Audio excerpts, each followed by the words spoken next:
इस वीडियो को श्रवण करने वाले सभी श्रोताजनों को मेरी ओर से अनंत कोटि प्रणाम। शिवलिंग से संबंधित प्रत्येक वीडियो की श्रृंखलाओं को मैं आप लोगों के सामने उपस्थित करते रहता हूं।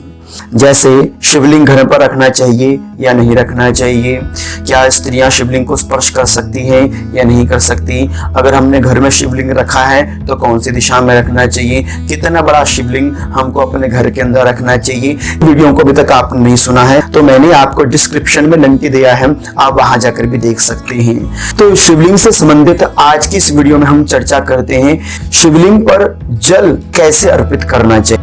जब हम शिवलिंग में जल अर्पण करें तो हमारा जो मुख है वो किस दिशा की ओर होना चाहिए। दूसरा कि शिवलिंग पर जल कौन से धातु के पात्र से अर्पित करना चाहिए। तीसरा, शिवलिंग पर जल चढ़ाने का तरीका क्या है। और चौथा, जब शिवलिंग पर जल चढ़ाएं तो कौन से मंत्र का उच्चारण करना चाहिए। प्रथम बिंदु पर हम लोग चर्चा करते हैं कि शिवलिंग पर जल चढ़ाते समय हमारी दिशा किस तरफ होनी चाहिए। तो इसके विषय में शिव पुराण में बड़ा स्पष्ट श्लोक दिया गया है और कहा गया है कि न प्राची मग्रह शंभोर नोदाचिम शक्ति संहिताम न प्रीतिचिम यतः पृष्ठ मतोग्राह्य समाश्रयित। अर्थात जब आप शिवलिंग पर जल चढ़ाए तो आप कभी भी पूर्व की दिशा की और खड़े होकर शिवलिंग पर जल अर्पित ना करें, क्योंकि यह पूर्व जो दिशा है वो भगवान महादेव का मुख्य द्वार माना जाता है। भगवान के मार्ग को रोककर जल चढ़ा यह शास्त्र के अनुकूल नहीं माना जाता। अगर आप उत्तर दिशा में बैठकर शिवलिंग पर जल अर्पित करते हो तो कहा गया है कि उत्तर दिशा भगवान का वामांग माना जाता है, वहां पर नित्य भगवती माँ उमा विराजमान रहती है, इसलिए वामांग भगवान का उत्तर दिशा की ओर माना जाता है और उस दिशा पर बैठकर भी जल चढ़ाना वर्जित माना जाता है। जो तीसरी दिशा है वह है पश्चिम की दिशा, और पश्चिम की दिशा की ओर भगवान का पृष्ठ भाग भगवान का पीठ का भाग माना जाता है। और हमेशा याद रखना, कभी भी भगवान के पीठ के पीछे से खड़े होकर ना भगवान को प्रणाम करना चाहिए ना भगवान की पूजा करनी चाहिए। पृष्ठ भाग से पाप की उत्पत्ति मानी जाती है, इसलिए पृष्ठ भाग में बैठकर कभी भी भगवान की पूजा अर्चन वंदन नहीं करना चाहिए। अब बचती है दक्षिण की दिशा। शिव पुराण में दक्षिण की दिशा में बैठकर शिव पूजन अति उत्तम माना गया है। अब जब आप शिवलिंग पर जल चढ़ावें तब आप दक्षिण दिशा में बैठें और आपका मुख उत्तराभिमुख होना चाहिए। इसके विषय में भी शिव पुराण में कहा गया है शिवार्चनम सदाप्येवं शुचिः कुर्याद उद्मुखः।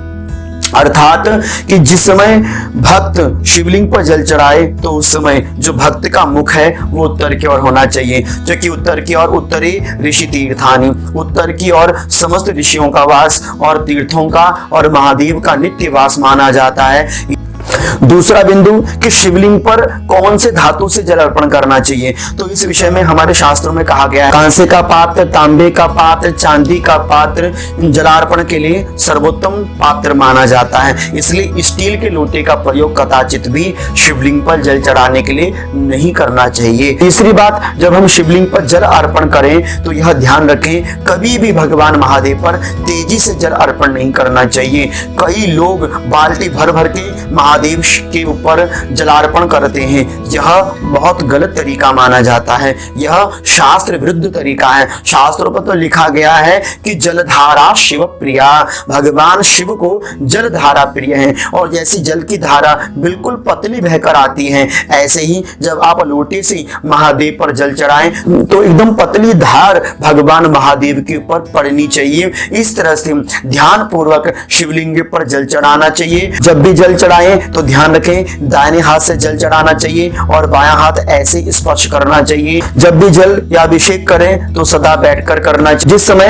आप शिवलिंग पर जल अर्पण करें तो योनि पीठ का जो प्रथम प्रारंभ भाग है वहां से जल ऊपर की ओर चढ़ाते हुए जो पीठ है उस पीठ के चारों ओर जल की परिक्रमा कराते हुए अंत में वह जल भगवान महादेव के ऊपर वाले जो पिंडी है, जो लिंग है, उसके ऊपर जल अर्पण करना चाहिए। लेकिन जल चढ़ाते हुए कभी नीचे की ओर नहीं आना चाहिए। इस तरह से शिवलिंग के ऊपर आप सभी लोगों ने विधि विधान पूर्वक जल अर्पण करना चाहिए।